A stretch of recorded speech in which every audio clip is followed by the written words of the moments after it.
Hey, everybody, it's Mike from The Mike Wagner Show, powered by SonicWeb Studios. Visit online at sonicwebstudios.com for all your needs. Looking at a professional website without breaking your budget? SonicWeb Studios is the answer. SonicWeb Studios offers fast, affordable custom web designs at below the competition rate. Call today, 1-800-303-3960. It's 1-800-303-3960, or email to support@sonicwebstudios.com. Mention the Mike Wagner Show, get 20% off your first project. Sonic Web Studios, take your image to the next level. Also, time to give a shout out to our official sponsor of the Mike Wagner Show, international award-winning author Mian Mohsen Zia. If you love fast-paced mysteries, you'll love Missing by Mian Mohsen Zia, available on Amazon in paperback and ebook. Missing is fast-paced and intriguing with an unforgettable twist. Takes place in 4 countries, 2 strangers, and 1 target, where truth is an illusion and the ones you love be the first to go missing. It's available on Amazon in paperback and ebook. Missing by Mian Mohsen Zia has garnered great reviews and even endorsed by Hollywood celebrities, including Joanna Cassidy, Forbes Riley, and many others. So grab your copy today before it goes missing by Mian Mohsen Zia, available on Amazon. Also, the Mike Wagner Show can be heard on the MikeWagnerShow.com. You can check our Facebook page at facebook.com/the Mike Wagner Show. You can download and listen on Facebook, SoundCloud, Spreaker, Spotify, and iHeartRadio. Also on Anchor FM, iTunes, Google Play, Amazon, Audible, and Apple. Take the Mike Wagner Show with you on any mobile device. Subscribe to the Mike Wagner Show on the YouTube channel, and follow the Mike Wagner Show on Instagram and Twitter today, and support the Mike Wagner Show at paypal.com/Mike Wagner voiceover, also on Anchor FM/support. And for some great merchandise ideas, check out Amazon.com/Mike Wagner Show. And for some great books and other great gift ideas, go to Amazon.com/Mian Mohsen Zia. He's back by popular demand, and we just can't get enough of him. And he's basically, we talked about Einstein, which is, Michael Jackson and me. We talked about a great deal. And of course, he's author of the Lucifer Principle and Global Brain, The Genius of the Beast, The God Problem, and a lot more. And this guy, how he accidentally started the 60s and did a great job of it. And we'll be talking more about, just what's been happening in 2021, live from the Plus Studios in beautiful downtown New York City, backed by popular demand, the very talented author and publicist, Howard Bloom. Howard, good morning, good afternoon, good evening. Thanks for joining us once again. It's always great to have you back on. Mike, it's great to see you again. Oh, it's great to see you as well, too. And happy 2021. And a lot has happened, too, ever since we talked about our second go around with Einstein, Michael Jackson, and me. And here we are, fast forwarding to 2021. And, tell us about what's been happening ever since we last talked and up until now. I mean, a lot's been going on, talking about a lot has been. Inauguration, Joe Biden, and right. and the space program, possibly. It's like, what right. else? Well, the deal is that Einstein, Michael Jackson, and Me has been named the best book of 2020. Congratulations. By the LA Weekly Times and the New York Weekly Times. And it's been named 2020's most soulful book on the planet by the Hollywood Digest. And meantime, I'm doing 16 projects simultaneously, Mike, and I'm running 4 space groups. One of them includes the former governor of New York State, David Patterson, Newt Gingrich, who doesn't need an introduction, Robert Walker, the former head of the House Science Committee, and 3-star General Steve Quast. And because Joe Biden has not yet announced a space policy, we are trying to tell him things that he should take under consideration for a space policy. And point number 1 that we made is there's this program called the Space Launch System. And it's a Franken rocket that was actually put together by senators, not by rocket scientists, using old parts of the shuttle, of all things. And it's going to be allegedly the most powerful rocket on the planet. The difficulty is it was supposed to be here in 2016. And it's now 7 years later and still no space launch system. We're spending $3 billion a year on it. It will cost, if it ever does get off the ground, it will cost $2 billion a year per flight. And you can buy 44 launches of a Spacex rocket with superior capacities, a rocket able to hold 100 people or able to hold 120 tons of cargo.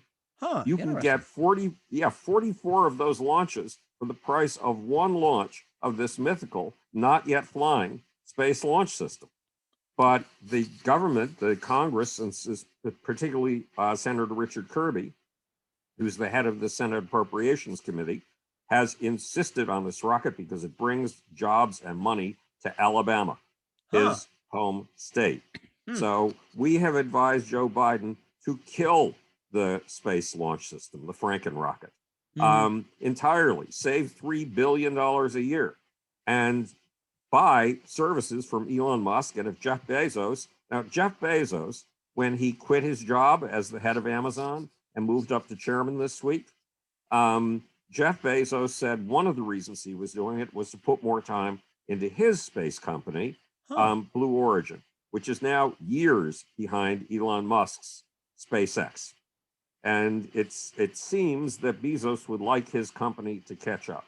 One way or the other, we're advising that Biden put his chips not on this Franken rocket, this jobs program in disguise, but put it into private industry, specifically Elon Musk and the Starship, that's the 100-passenger vehicle, and into Jeff Bezos and his New Glenn, which is going to compete with the Starship, though it'll be a smaller rocket if it ever gets off the ground. We will have to see. So that was recommendation number one to Joe Biden. And by the way, for the cost of one space launch system launch, you can buy 2 space programs, one to Mars, one to the moon. That's a good deal. Buying 43 launches, that's 20 launches to the moon and 20 launches to Mars, for the price of one space launch system launch. So I was going to say, how do we sign up for this? It's like, I got my checkbook ready to go and credit card. Right. Well, we just have to influence not so much our senators and our congressmen. Hopefully Biden will see the light because he has a blank slate. He has the opportunity to change things dramatically. Point number 2, Joe Biden has committed to reviving the American economy post-COVID by using green energy, by building a green energy infrastructure. Well, we just happen to have the solution he's been looking for. It's called solar power harvested in space and transmitted to Earth using harmless microwaves. And we've been doing this, Mike, since 1962. The first commercial satellite that went up, Telstar, in 1962, had this little girdle of what looked like medallions. And every one of those medallions was a solar panel. So what this satellite and all the other satellites have been about is you harvest solar power in space, you transmit it to Earth as radio signals, television signals, Wi-Fi signals, etc. That's electromagnetic waves.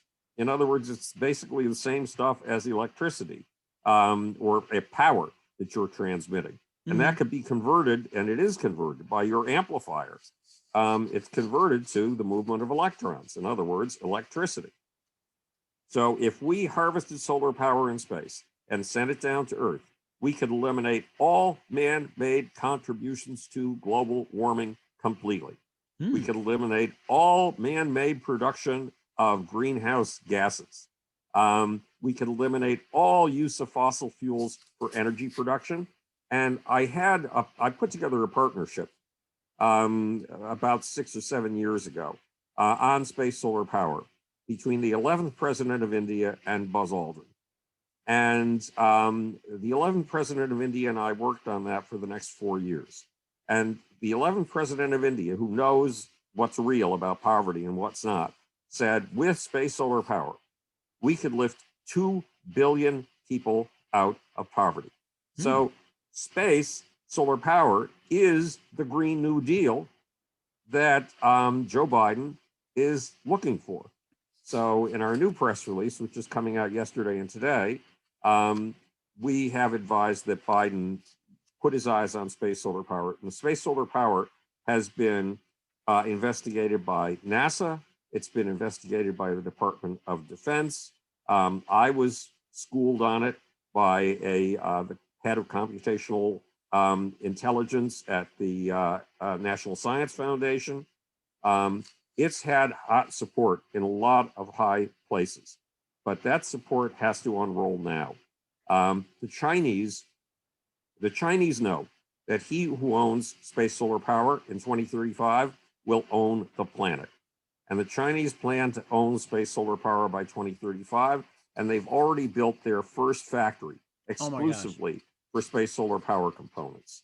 Wow. So Yeah, so we better get there first. 'cause it was I was thinking about that magic number 2035, where I was hearing on the news that GM is looking to eliminate all the gasoline powered cars and go electric by 2035. And I thought to myself, ooh, it's going to be faster than you think. 2035 seems to be the magic number these days instead of 2020. Yeah, absolutely. And because there's going to be a massive change in our energy use, because using carbon-based fuels was wonderful for a while, but then it started to do damage to our atmosphere. And if you believe in man-made climate change, it's creating major man-made climate change. I'm a little bit skeptical about that myself, because this is a planet that is the home of climate catastrophe. It has been since it first coalesced 4.5 billion years ago. I mean, it's got these dramatic swings. Back in those days, 4.5 billion years ago, it swung around its axis every 3 hours. In other words, day lasted 3 hours, night lasted 3 hours. That meant if you were on the surface of a planet anywhere, you were flooded with this poisonous stuff, this toxic stuff called radiation for 3 hours. Then temperature went down 88 degrees, and you were bathed in this equally poisonous stuff, utter darkness. Wow. So, and it was tilted on its axis. So it went through these 4 major climate changes every year, called summer, winter, fall, and spring. And then approximately 2 billion years ago, there was ice ball Earth, where the ice at the surface, at the equator, was half a mile thick. We know that the ice age's glaciers reached down into the United States of America and made major changes in our landscape. And these huge climate changes, ice ball Earth, the ice age, happened without any smokestacks or tailpipes. It wasn't caused by man. This is an inherent property of the nature of this planet. So if it turns out that reducing the amount of carbon gases in the atmosphere, greenhouse gases, can help us stabilize the climate to what it was in 1650 before the Industrial Revolution, then so be it, because we humans have to start inventing climate stabilization technologies to achieve the kind of climate that we actually want. So we're advising Biden to look up above his head and to start developing space solar power on a major basis. I also thought about it too. If you want to go back, like you talk about 1650, so you might as well go back to, like, the plowing of horses, or just, transportation by horses, and whatever else. Go back to days of 1800, where it's just yeah, like horses and everything else, going back to colonial days. Well, there was a horse explosion. Horses were used for everything for around 200 years. And horses, along with the beef makers that we eat, cows, produce an awful lot of greenhouse gases. So the harvesting solar power in space will not reduce the amount of gases emitted by cows and the few remaining horses. But it will take care of all the things that man emits. And that's amazing as well too. And of course, we'll talk about what's happened, especially in 2021 and more. But first, listen to the Mike Wagner Show at the MikeWagnerShow.com, powered by Sonic Web Studios. Visit online at SonicWebStudios.com for all your needs. Looking at a professional website without breaking your budget? Sonic Web Studios is the answer. Sonic Web Studios offers fast, affordable custom web designs at below the competition rate. Call today, 1-800-303-3960. That's 1-800-303-3960, or email to support@SonicWebStudios.com. Mention the Mike Wagner Show, get 20% off your first project. Sonic Web Studios, take your image to the next level. Also, time to give an official shout out to our official sponsor of the Mike Wagner Show, international award-winning author Mia Motion Zia. If you love fast-paced mysteries, you'll love Missing by Mia Motion Zia, available in paperback and ebook on Amazon. Missing is fast-paced and intriguing with an unforgettable twist. Takes place in 4 countries, 2 strangers, and 1 target, where truth is an illusion and the ones you love be the first to go missing. It's available on Amazon in paperback and ebook. Missing by Mia Motion Zia has garnered great reviews and even endorsed by Hollywood celebrities, including Joanne Cassie, Forbes Riley, and many others. So grab your copy today before it goes missing by Mia Motion Zia, available on Amazon. Also, the Mike Wagner Show can be heard on the MikeWagnerShow.com. You can check our Facebook page at Facebook.com/The Mike Wagner Show. You can download and listen on Facebook, SoundCloud, Spreaker, Spotify, and iHeartRadio. Also on Anchor FM, iTunes, Google Play, Amazon, Audible, and Apple. Coming soon to Podbean, Buzzsprout, Pandora, and TuneIn. heard worldwide on Geo 7, Radio Public, Himalaya, and more. Take the Mike Wagner Show with you on any mobile device. Subscribe to the Mike Wagner Show on the YouTube channel. Also follow the Mike Wagner Show on Instagram and Twitter today. Support the Mike Wagner Show at paypal.com/the Mike Wagner Show, and also Mike Wagner voiceover and Anchor FM/support. You can also go to our looking for some gift ideas, go to amazon.com/the Mike Wagner Show. And for more great gift ideas and books, go to amazon.com/me and Mosensia. We're here with Howard Bloom, backed by popular demand here on the Mike Wagner Show, author of Einstein, Michael Jackson, and Me. And also we talked about, some of the books as well, too. Like we had talked before, like about Lucifer Principle, Global Brain, Genius of the Beast, and more, and how we accidentally developed the 60s. And we also talked about the space program and, how Biden's handling the whole thing. And of course, especially what happened on the inauguration, it's like, a big transition as well, too, especially with the Capitol riots and a lot more as well, too. So, I mean, a lot is going on. And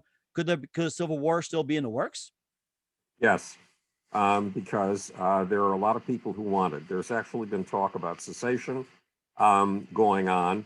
And the problem for Donald Trump was that he spent 6 months at least building up to a violent insurrection.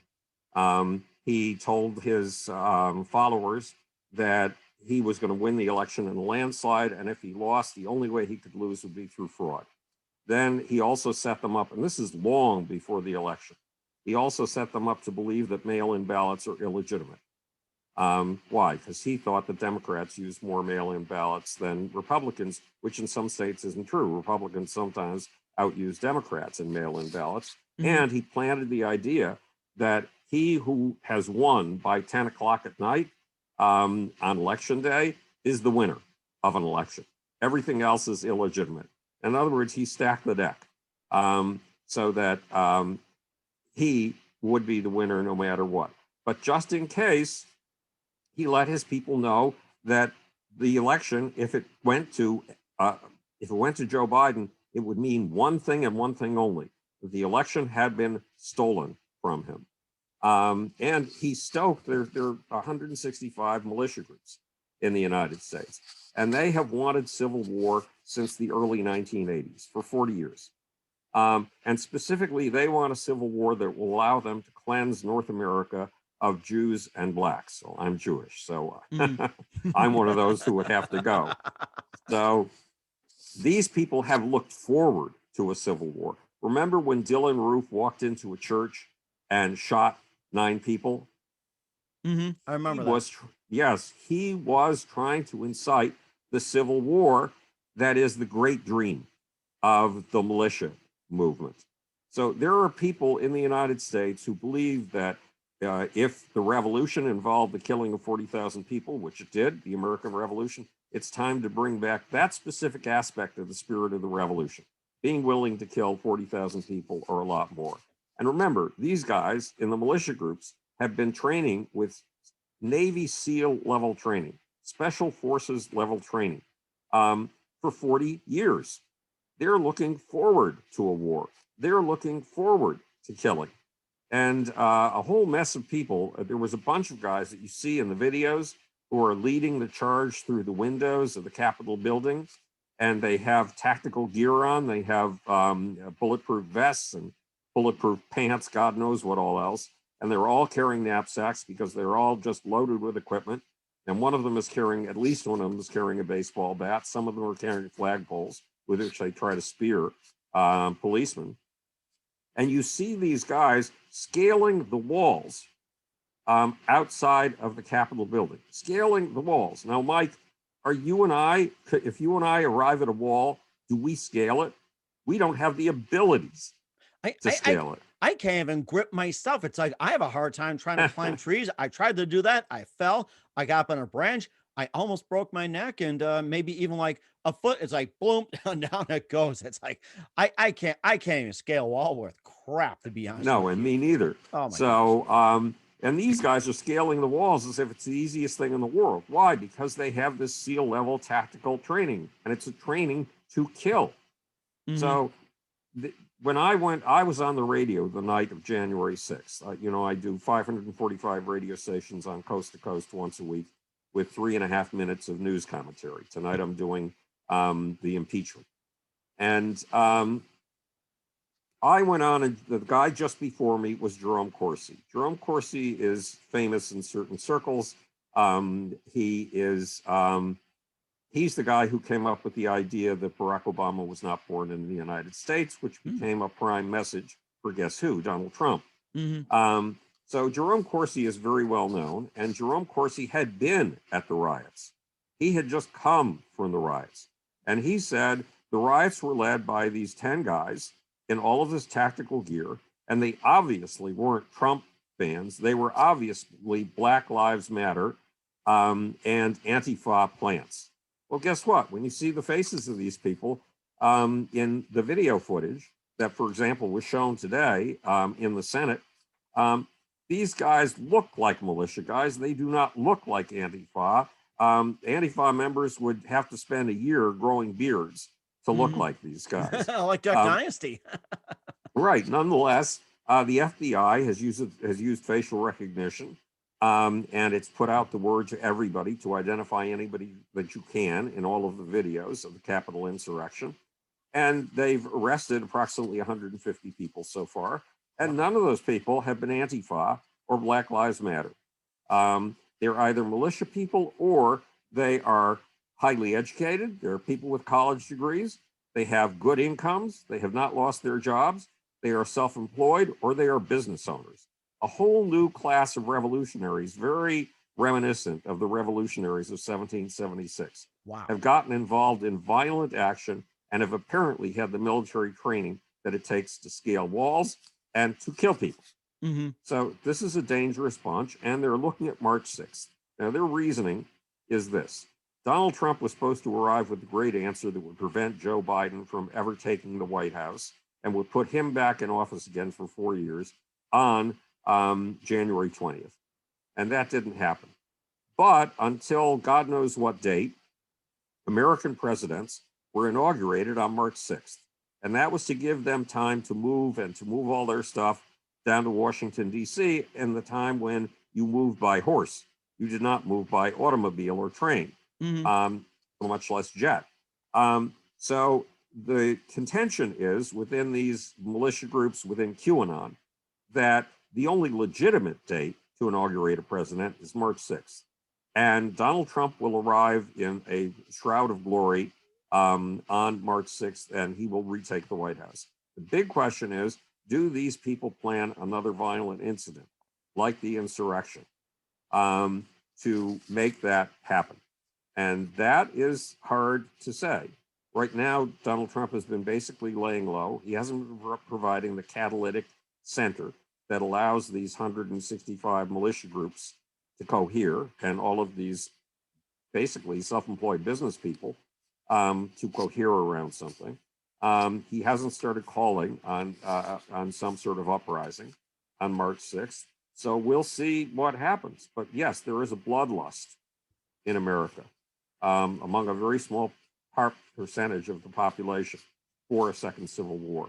And it sounds like that it could be coming up close as well too. And it just also thought about, going back somewhat to the space program. Donald Trump seemed to have his idea of a space program, but the funny thing is that of the 4 years is like Donald Trump has never mentioned anything about a space program, not even education. And it's always been about, like, say with voting fraud, Russian collusion, and tweet this, tweet that, and everything else. It's like a lot of the key things that have that made America, just run. It's been pretty much left out of it. Education and the space. Well, program. he cut the education budget that NASA has.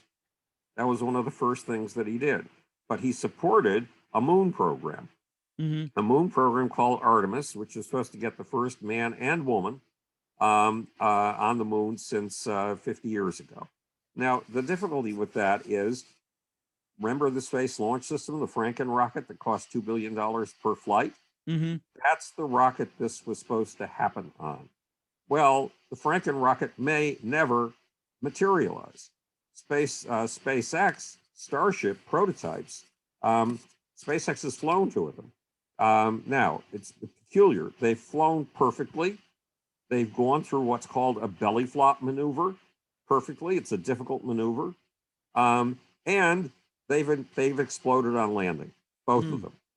But Elon Musk adheres to the Silicon Valley philosophy of move fast and break things. You learn from every failure. Every failure is a learning experience. And he is also working on mass producing these things. So he's up to his 10th version. His 10th version of the Starship prototype is supposed to be ready to fly possibly by Friday, after blowing one up in the last 5 days or so. Must have blown up so many, and it seems like money doesn't matter to him. He's still trying to catch Jeff Bezos being the first trillionaire. Right. Well, the deal is, well, according to Michael Cohen's book, the guy who was really trying to be the first trillionaire was a guy who was imitating Vladimir Putin. Vladimir Putin, according to Michael Cohen's book, owns a sixth of the economy of Russia. And when you own your own country's, a big piece of your own country's economy, you can be a trillionaire. And that's the role model that Michael Cohen feels that Donald Trump was following. That's the goal he feels that Donald Trump had in mind. I don't see any evidence of that. What I have been watching for approximately the last 3 months, I've been warning on my YouTube channel about an attempt at a coup, about a Trump-led attempt at a coup. So let us hope we have peace from here on out, and that we go back to resolving our problems democratically. But have I ever told you about omnology? Omnology. That is totally new to me, but I love to hear about it, and so do we. Okay, so here's the question. Why in the world have I published articles or given lectures at scholarly conferences on 12 different scientific fields?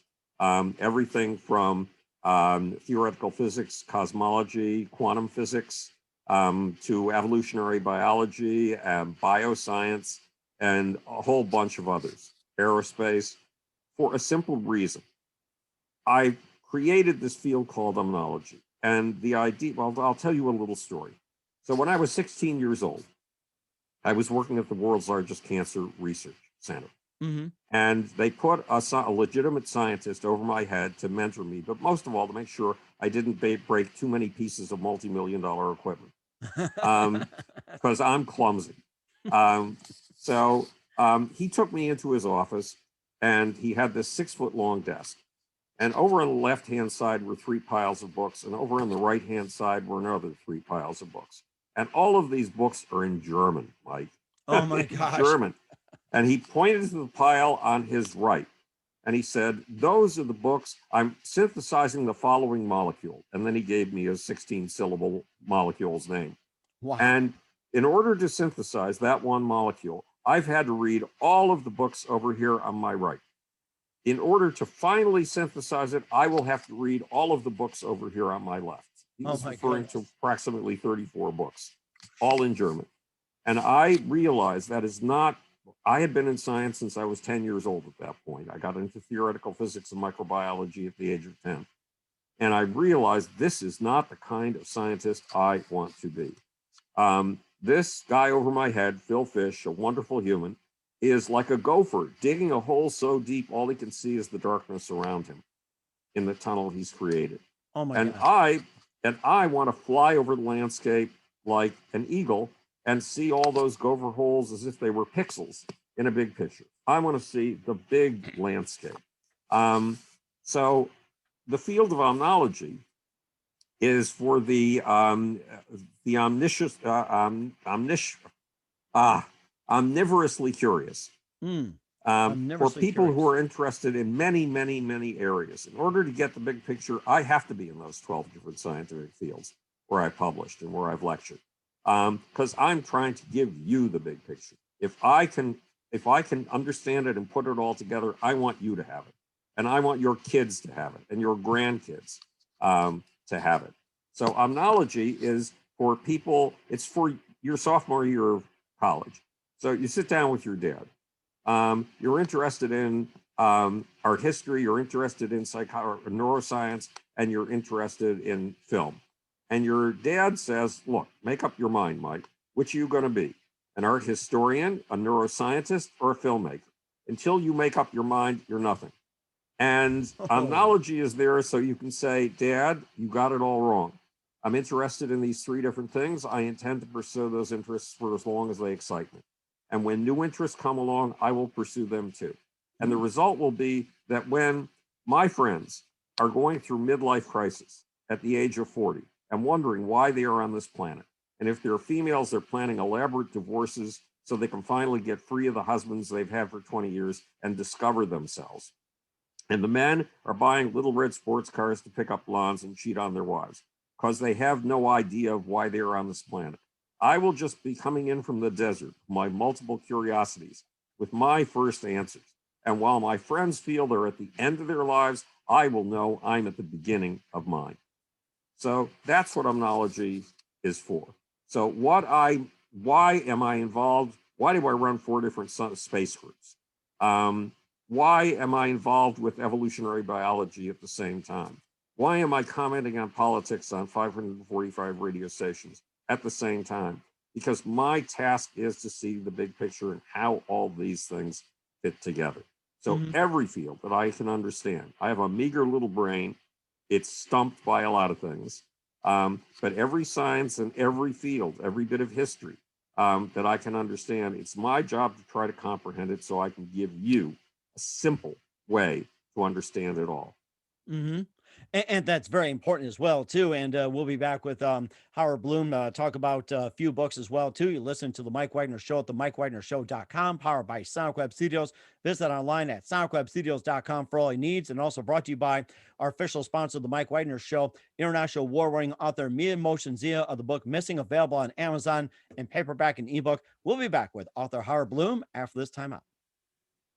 We're back with author and publicist Howard Bloom here on the Mike Wagner Show. And by popular demand, we talk about the space program. And he was also the author of Einstein, Michael Jackson, Me, and just covered in great detail. And of course, I can't think of anything to, to write about as well, too. And talked about what's been happening between, last we talked and today, and space program and more, and just omnology and everything else. And I'm trying to think of the one book that you had written about, author of the Lucifer Principle, scientific expedition into the force of history. And that was one of your first books. Maybe just quickly tell us about that one.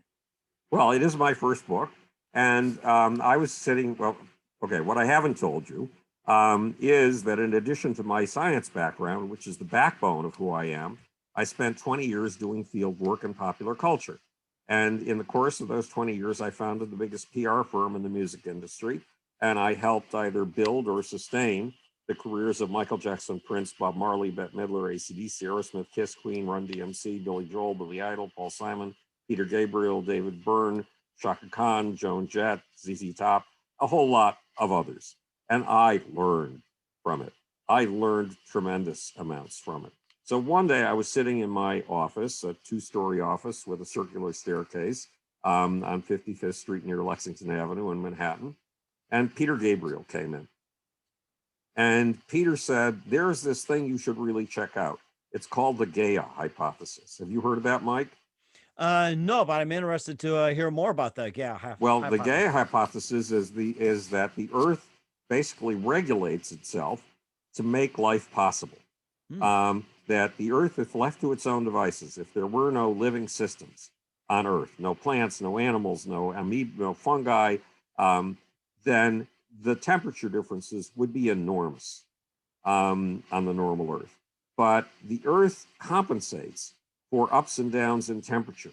For example, when it needs to regulate the atmosphere by increasing what's called the albedo, the amount of white stuff on the Earth that is reflecting light back up into space, it produces lots of white things. When it needs to absorb that energy and keep it, it produces lots of black things like the trunks of trees. That's a very simplistic notion. It was James Lovelock came up with it. He was with NASA. Lynn Margulis, the greatest biologist of the 20th century, was the second person to help establish it. And Peter was telling me I've got to read about it. So I found an article in Natural Science magazine written by Lynn Margulis and her son, Dorian Sagan, whose father is Carl Sagan. And it reached a point where it talked about life flourishing on Earth bacterial life flourishing on Earth for over 1 billion years. And then photosynthesizing single-celled organisms they took in sunlight, which is astonishing. They kidnapped wiggles, just mere wiggles of photons. Oh my. And they managed to put those photons to work in a hard and fast biological system that you could hold in your hands, a leaf. Wow. Although they didn't have leaves yet. They were doing all of this with just individual organisms at the time. They were called blue-green algae, photosynthesizing algae. So the algae took in the things that were sweet and wonderful to them, that were pastry and delicacies, and they, if you'll excuse the word, farted out what they couldn't digest. They farted out the portions that were toxic to them. Now, in the beginning, when they started doing this, what's one little bacterial fart in a huge, massive, extraordinary atmosphere? It's nothing. But over the course of 1 billion to 2 billion years, those little farts add up. And finally, these cyanobacteria, blue-white, blue-green bacteria, had polluted the atmosphere so completely that there was a mass die-off of life. Wow. Because the gas that they had been farting into the atmosphere was poisonous, and it had built up in a dangerous way. And that poisonous gas was called oxygen. Mm-hmm. And what happened was, to survive, some big bacteria found little bacteria that could actually use the oxygen and turn it into an energy source. And they took them in as borders, as permanent borders. And they're in every single cell in you. They're called mitochondria. And those are your oxygen converters. And eventually, because those who could convert oxygen to something useful or turn it into a treasure survived, and those who couldn't died, today we are oxygen-eating creatures, and we regard oxygen as the very stuff of life, which it is. But when Lynn and Dorian described that mass die-off of bacteria by the trillions, 1 billion years ago, in the days of the great oxygen catastrophe, they had a zest and enthusiasm for it that I found utterly distasteful, because I grew up in the shadow of the Holocaust.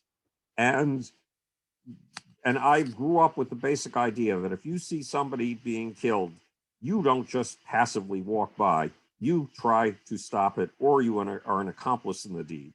And to me, it looked like Lynn and Dorian, strange as it sounds, were accomplices in the deed of one of the biggest mass murders in the history of this planet. So I decided to write a book, not the Gaia Hypothesis, their word. I decided to write a book called The Lucifer Principle, which is about the dark side of nature, nature killing, nature torturing. And the Lucifer Principle says you can understand what's going on around you, for example, politics, in a whole different way, if you realize that there are several basics to this cosmos. And one is the pecking order, the dominance hierarchy. The chicken on top gets first peck at the trough, and she gets to peck every chicken below her. Chicken number 2 gets to be second at the trough, and she gets to peck at all the other chickens with the exception of chicken number 1. Chicken number 3 gets to peck everybody and comes third at the trough, but cannot peck chicken number 1 and chicken number 2. That's the pecking order.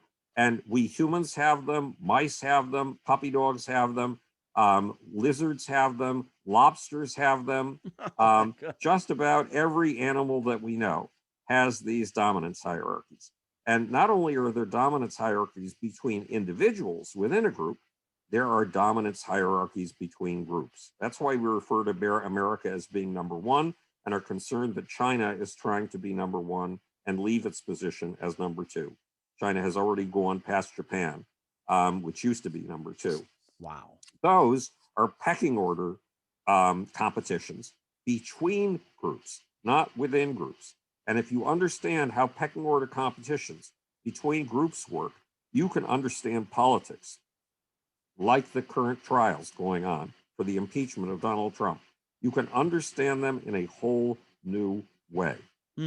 So the Lucifer Principle, which a lot of people call their Bible, I mean, it's sold about 140,000 copies so far worldwide, and even though it's 25 years old, is still selling. because it reads like it was written today. I mean, it talks about. Go ahead, Mike. No, I was going to ask you about the impeachment trials as well too. Do you think that's considered constitutional or unconstitutional? I mean, Donald Trump's been out of office ever since that happened. So, in the days of Ulysses S. Grant, a Secretary of State was impeached, and he was impeached after he left office. So the precedent has been set for impeaching figures, not just presidents, after they leave office. And the Congress voted, or the Senate voted, that this trial is constitutional, with 5 Republicans going over to the Democratic side. But these things are being fought on party lines. We're talking about groups trying to establish their position in a pecking order. Well, for the last 4 years, Republicans and Trump followers have been number one. They've controlled the White House and the Senate, and with their control of the Senate, they've been able to stop everything that comes out of the House. And now, with Joe Biden in the White House, the Democrats have gone to number one position in the pecking order. And what is this impeachment all about? It should be about the truth. It should be about whether Donald Trump did or did not incite the riots that happened on January 6th, the first invasion of the White House, of the Capitol since 1812, a historic event. So it should be about whether or not Donald Trump incited that, because incitement to insurrection is a high crime and a misdemeanor and a definite cause for impeachment. It's circumventing the democratic system. It's trying to rule out what happens in the democratic election and overcome it for selfish reasons. And there's the fact that Donald Trump has let it be known for years that he wants to be in office for far more than 8 years, which is unconstitutional, but that's what he wants. And then he wants a Trump dynasty. He wants his kids to follow him in this office. He wants what Kim Jong-un has. Yes. And of course, I followed that too. And I thought to myself, if the U.S. is trying to be like North Korea, and I said to myself, if that happens, I say, God, we're in trouble. Yeah, we're in serious trouble if that happens, because there go every liberty we can possibly imagine. Kim Jong-un practically tells you how to breathe. But that's a role model that Donald Trump embraces. He loves it. He thinks it's terrific. Remember, when Xi Jinping was named the leader for life of China, Donald Trump said to a small audience of people at Mar-a-Lago who he gathered for fundraising purposes, "That's great. Wouldn't that be neat if we tried it here?" So the question is, before us is, what is the truth about Donald Trump and his relationship to the insurrection of January 6th? But unfortunately, it's not the truth that's on trial. It's the power of 2 social groups going up against each other. It's the power of the Republican conservatives and Trumpites versus the Democrats, liberals, etc. And you see those groups every day when you're watching this inauguration. You can see those groups going up against each other in a competition to see who's going to be number one at the trough, a pecking order competition. And to understand that kind of competition, really down to your gut level and with your logical brain as well, read The Lucifer Principle. It's a book that will startle you.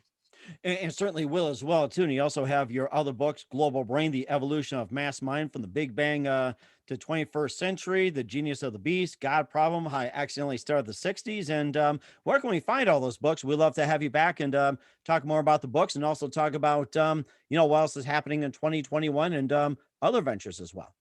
Well, the books are at Amazon.com. The best way to buy books of any kind these days. And just look up Howard Bloom, which is spelled Bloom, 2 O's, like the flowers that bloom in the spring, tra-la. Or you can also look at howardbloom.net, but Amazon's the most direct way to get these things. And of course, help Jeff Bezos be a trillionaire in the space program. Yes. Who knows? If that's another book you write about, it's like, who's going to come out first, Elon Musk or Jeff Bezos, or is there a third party involved that we don't know about? Well, that's a very good question. And look, Jeff Bezos is not winning. Jeff Bezos is losing. Here, Elon is flying these Starship prototypes, and he's able to do away with 2 in 2 weeks and launch another, possibly this Friday. That's utterly astonishing. Jeff Bezos is still launching. He's on the 12th launch of this rinky-dink little rocket that's suborbital. Well, Oh, my. suborbital is not space. Mhm. That's not space. Jeff Bezos has not taken a vehicle to space yet. And Elon Musk has launched 100 Falcon 9 rockets. Actually, it's up to about 102 Oh, this wow. week. It keeps growing and growing. And if you were asked by Elon Musk to write those things, like say go to the moon, Mars, or whatever it is, would you do it? Well, yes. If Elon asked me to go, I would go. Because 15 years ago, I saw Elon Musk speak. And Elon Musk said, when I got out of college, I asked myself a question. What are the three things that are going to change humanity the most in my lifetime? And my answers were the internet, alternative energy, and space. So I went into the internet and I helped build a company called PayPal. And of course, when he sold his part of PayPal, he got close to $1 billion. Mhm. What did he put that money in? Not alternative energy, though he's very involved in solar energy. Space. He went directly to item number 3. And when I first saw him 15 years ago, he had never launched a thing. He had not even launched a firecracker in a tin can. Oh, my And goodness. and NASA was scoffing at him. NASA was making fun of him. They were sure he would never be able to fly. But remember, I've worked with Michael Jackson, Prince, Bob Marley, a whole bunch of people. And I didn't know it at the time, but apparently I've got this alarm that goes off in my gut when I see a superstar, especially when I sense somebody in mythic proportions. The minute I saw Elon Musk speak, I knew the kids would be following his role model 110 years from then. That's 95 years from now. So I had 4 phone conversations with Elon, and I could not tell him why I was taking his time. So he finally ended the conversations. It took me 10 years to figure out this gut level alarm for mythic figures. And Mhm. look what he's done since then. So he's Wow. lived up to his promise. Mhm. And my gut alarm has apparently continued to function, even though I'm no longer in the world of popular culture. Mhm. And what do you see as the next best thing? To Elon, Or or well, or or not only to Elon, but to anything in 2020. the Chinese have this grand vision. It's called the Belton Road Initiative. They bought up ports all over the world, including in South America, in the Mediterranean Sea, on the coasts of Europe, and on the west coast of the United States. And they are planning to prepare those ports for tankers of a size the world has never seen before. They are planning to link a total of 30 countries and 3.2 billion people, 60 countries, sorry, and 3.2 billion people with a high-speed rail system that will allow them to send manufactured goods from China to Spain in 2 days.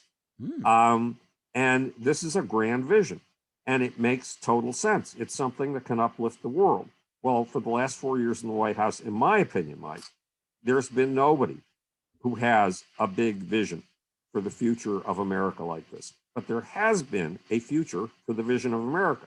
Elon Musk, with his Starships, not only for the price of one space launch system launch, he can take 4,000 people to the moon.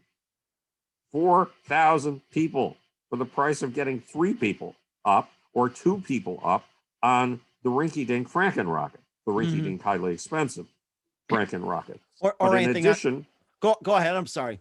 but he has another plan. And the other plan is to use this orbital vehicle to take people from London to Tokyo in 22 minutes, to provide what he calls point-to-point transportation with these things. So Elon Musk is building the transportation company of the future. And we need to root with all our hearts and souls for Jeff Bezos and any other competitor that comes along, but none have. So we have at least competition in this sector, because Elon will be providing not only the fastest transportation on the face of the planet, he will be providing the only major transportation system in space. And look at the simple fact that one meteor, a medium-sized meteor, has materials in it that are worth, in Earth dollars, the entire gross domestic product of humanity. One meteor. Wow. And that gives you an idea of the resources in space. We've talked about harvesting solar power in space. That's a tremendous resource. Space is full with resources. If you want to build a colony, and Jeff Bezos does, if you want to build a colony that's big enough to have lakes and parks and forests and farms, which you can do, where are you going to get the materials? You can't chew up Earth and send Earth materials up there. It's too expensive. You can get them on the moon. You can get them from asteroids. The solar system is just filled with resources. And a lot of people on the left, my side, might say, what hubris? How dare you do this? How dare you spoil the pristine nature of these stones in the sky? Well, guess what? We living things have been violating the pristine nature of one planet and turning it green for the last 4 billion years. That's what life is all about, taking dead atoms and kidnapping, seducing, and recruiting them into the process of life. We've done that with one hostile gravity ball, this Earth. And we're nowhere near starting. I mean, you get on a plane from LA to New York, and most of what you see is brown stuff. It doesn't have any life on it, or none that you can see from the sky. So life is so far only greened and gardened this planet to the smallest extent. And there are other hostile gravity balls hanging above our heads, waiting for this grand enterprise in which life chews dead things and turns them into part of what's green, gardened, and flourishing. Mm-hmm. So our job is to take, there's a slogan, and that I came up with, and NASA, or the National Space Society, has adopted it, and it's bring space to life by bringing life to space. And that is very fantastic. Once again, author and publicist Howard Bloom here on the Mike Wagner Show of Einstein, Michael Jackson, me, and a lot more, talking about the space program, Joe Biden, a lot more. And Howard, love to have you back on as well in 2021 and beyond. And once again, tell us about your upcoming projects. What's your website? How do people contact you? And where can people purchase or check out your books? Well, people can check me out on howardbloom.net or simply on Amazon. Upcoming projects, there are 9 very impressive people putting together a Howard Bloom Institute. Look, Mike, 2 guys reached out over 350 years and saved my life when I was 10 years old. They were Galileo and the inventor of the microscope, Anton von Leeuwenhoek. Mm-hmm. So I feel it's my job to reach out over 350 years and save the next poor, confused kid along the line. And the Howard Bloom Institute is dedicated to achieving that.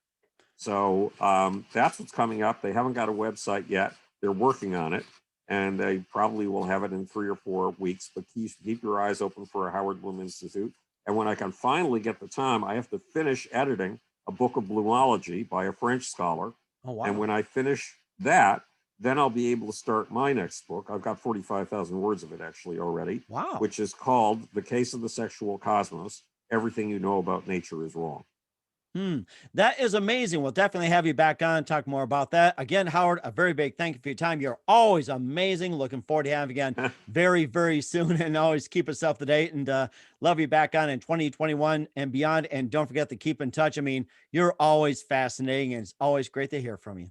Yeah, that'll be terrific, Mike. I look forward to seeing you later in the year.